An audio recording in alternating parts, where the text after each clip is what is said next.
हमारे लोग अपने पद से विमुख हो रहे हैं और बाहर के आक्रांता आकर के कोई आकर के हमारे नौजवानों को बहका रहा है, बेवकूफ़ बना रहा है, पागल बना रहा है और हमारे कई वर्ग के लोगों को कुछ बोरियां आटा ला करके, कुछ बोरियां दाल ला करके दे देता है और बोलता है अरे तुम हममें शामिल हो जाओ, तुम ईसाई बन जाओ। कोई दूसरा आता है, वो कंधे पर तलवार रखता है और हमारे भाइयों को, हमारे लोगों को मुसलमान बना देता है। नौजवानों को जगाना पड़ेगा कि उठो, तुम राम और कृष्ण की संतानें हो, उठो तुम आचार्य चाणक्य के वंशज हो, उठो तुम ब्रह्मा से लेकर के जैमिनी पर्यंत उस महान ऋषि परंपरा के अनुयायी हो, तुम भाला लुइया वालों के चक्कर में मत फंसो।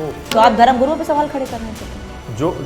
जो वास्तव में धर्मगुरु होने के बावजूद धर्म का उपदेश ऐसे दुर्गम स्थानों पर नहीं दे रहे हैं, मैं उन पर वास्तव में सवाल खड़ा करूंगा। मुझे पता है, आपको तो आयतें भी पता है, आप उस धर्म के विरोधी नहीं है, मैं ये भी जानती हूँ। नहीं, आयतें पता होने का मतलब ये क्या है कि मैं उनकी असत्य विचारधारा से सहमति रखता हूँ।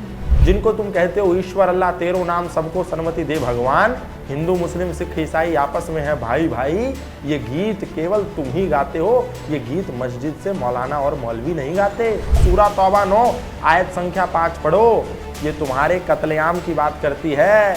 ये आयत तुमको कहती है फ़ैज़न सलखल अशहुरुल हुरुम फ़क़्तुलुल मुशरिकीन हैसु वजदतुहुम वख़ुजूहुम वस्सुरूहुम वक़उदूलहुम कुल्ल मरसदीन फ़इन ताबू व अक़ामुस्सलात व आतवुज़ ज़कात फ़ख़ल्लू सबीलहुम इन्नल्लाहा गफ़ूरुर रहीम। ये कह रही है कि फिर जब हराम के महीने बीत जाएं तो इन मुशरिकों को जहां कहीं पाओ कत्ल करो, काफिरों को मारो, 72 हूरें मिलेंगी। तो यही तो मैं बोल रहा हूँ और क्या क्या तो मैं आपके डीपली समझ रहा हूँ। मुशरिक नापाक है, इसका मतलब क्या है?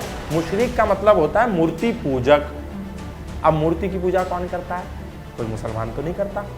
सूरा तौबा 9 आयत संख्या 5 उठा करके देख ले यदि मैं झूठ बोल रहा हूँ। आप यहाँ से कैनॉट प्लेस तक जाएं, आप यहाँ से दिल्ली हज़रत निज़ामुद्दीन तक जाएं तो आपको 100 मदरसे मिलेंगे। मैं किसी बीमारी से मर जाऊं, किसी एक्सीडेंट में मर जाऊं, किसी अन्य दुर्घटना में मरूं, इससे अच्छा धर्म का प्रचार कर कि धर्म के लिए यदि मरूं तो भगवान श्री कृष्ण ने कहा है हतो वा प्राप्स्यसि स्वर्गम जीत्वा वा भोक्ष्यसि महीम् तस्माद् उत्तिष्ठ कौन्तेय युद्धाय कृत निश्चय।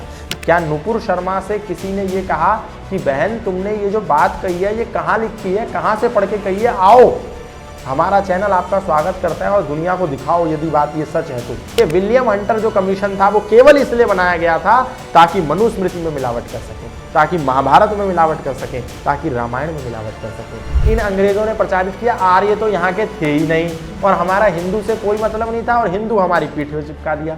सनातन को तो कुछ लोगों ने कहा डेंगू मलेरिया और पता नहीं, जिन्होंने कहा वो खुद डेंगू से पैदा हुए हैं, उनको कोई ज्ञान नहीं है। अगर उनका बाप वहाँ का चीफ मिनिस्टर ना होता तो वो किसी प्रधान का इलेक्शन भी नहीं जीत सकते।